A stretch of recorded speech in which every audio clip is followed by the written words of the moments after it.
માતાજી YouTube family, સ્વાગત છે નવા બ્લોગ વિડીયોમાં। કેમ છો બધા? મજામાં જશો તો ફરી એક બ્લોગ ચાલુ કરી દીધો છે આપણે, ને બ્લોગ ચાલુ કર્યો છે વાડી।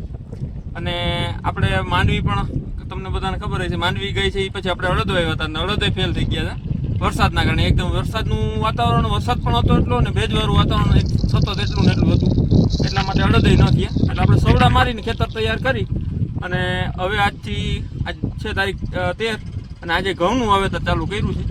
અને ઘઉં 496 ટુકડાની જાત આવે છે, 496, અને વીકે આપણે 22 થી 23 કિલો જેવું વાવેતર કરવાનું છે। અને હવે આગળ જોઈએ કે કેટલું વાવેતર થાય, અને હું આગળ તમને બતાવું કે કેવી રીતે આપણે વાવેતર કરીએ છીએ, કેવડો ક્યારો રહે।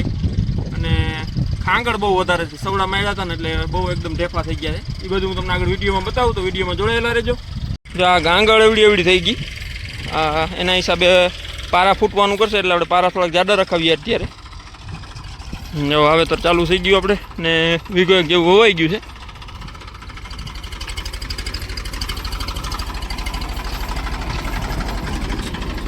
અને 17 દાંતે વાવેતર ચાલુ છે, 17 દાંતે।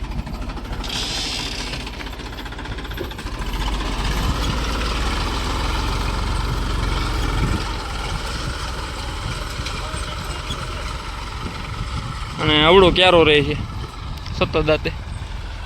અને પારો જો એવડો એવી જ રાખવો પડે, કેમ કે આ જે ગાંગળ છે ને બધી પાણીમાં પલર છે, એટલે ભેગી થઈ જાય, ધૂળ તો નથી, ગાંગળ છે, એટલા માટે પારો થોડોક એવી રાખવો પડે।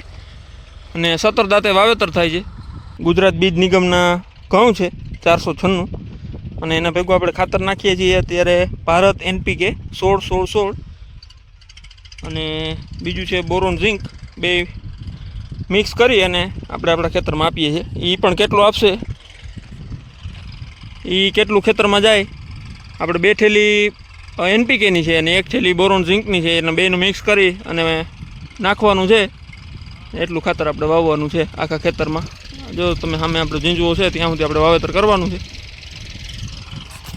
તો હાલો હવે આપણે વાવેતર કરી પછી નખિયા કરવાના છે, અને આડ પારા રાખવાનું, એ બધું આગળ જે પ્રોસેસ થાય એ બધી કરીએ। અને અત્યારે ચાલુ છે વાવેતર।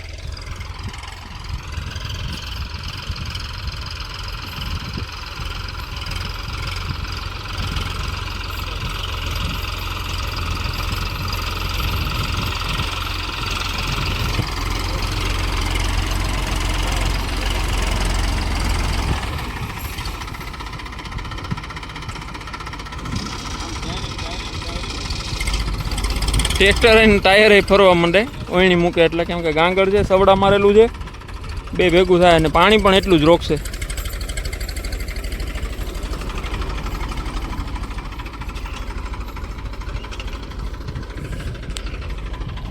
સત્તર દાંતે વાવેતર છે।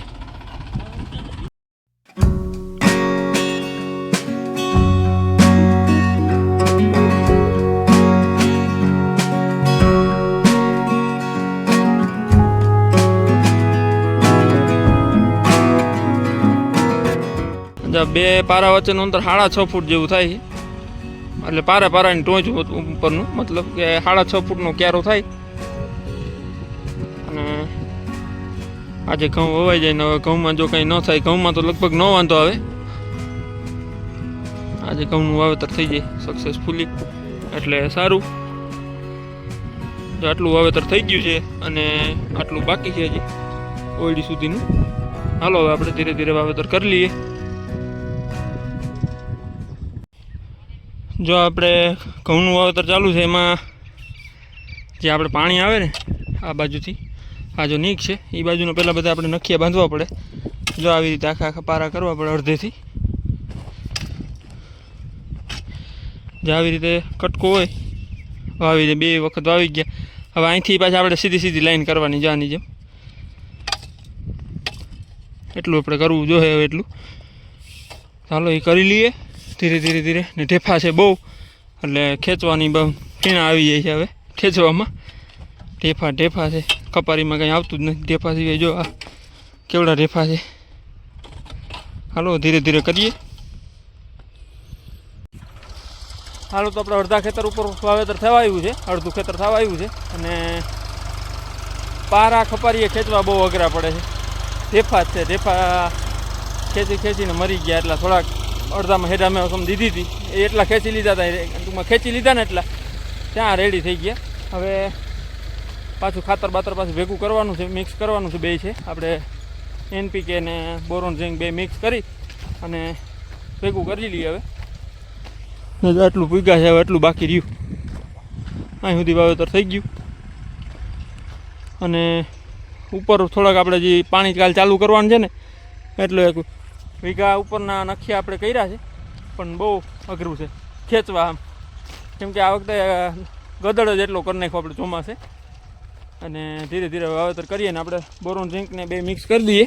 જો આપણે આજે બોરોન ઝિંક અને NPK છે બે મિક્સ કરી લઈએ. હાલો નખિયા કાલ પાણી ચાલુ થઈ જાય એટલે આપણે કરી નાખ્યા ને હવે કાલ પાછા આપણે આવીને ચાલુ પાણી કરવાનું છે, એટલે પાછળના નખિયા ને બધું કરશું. અત્યારે હવે વાવેતર કરી નાખી પૂરું. જો આપણે હવે થોડું ઘણું બાકી રહ્યું છે એટલું, અને સાંજનો સમય પણ થઈ ગયો છે. હવે થોડુંક એટલું બાકી છે, એમાં 2 ક્યારા જેવું આપણે એકાદો ક્યારો ગાજરનો રાખવાનો છે. અને જો ટ્રેક્ટર અહીં પહોંચી ગયું છે, આપણું ટ્રેક્ટર સાઈડમાં રાખી દીધું છે. અને ખપારીએ પારા કરવા થોડા અઘરા છે, એટલે કાલે એક જણાને મજૂર કીધું છે, તો કાલે આવશે. ને પાણી પણ 2 મોટર ચાલુ કરવાની છે, એટલે પાણી પણ કાલે રાતે બધું કમ્પ્લીટ થઈ જાય ચાલુ, અને પાણી પીતું થઈ જાય. તો ફેમિલી આજ માટે એટલું જ છે. વિડીયો સારો લાગે તો લાઇક કરો, શેર કરો અને સબસ્ક્રાઈબ કરો વિનંતી. મળીએ નવા વ્લોગમાં, ત્યાં સુધી આવજો. આપણે આગળ જોવું કે કેવા ઘઉં થાય. અને હવે સાફાની સિઝન પણ ચાલુ થઈ જાય, એટલે આપણે છૂટા થઈ જાય અત્યારે વાવીને, પછી આપણે સાફાની સિઝનમાં પડી જવાનું છે. હાલો મળીએ આગળ વિડીયોમાં.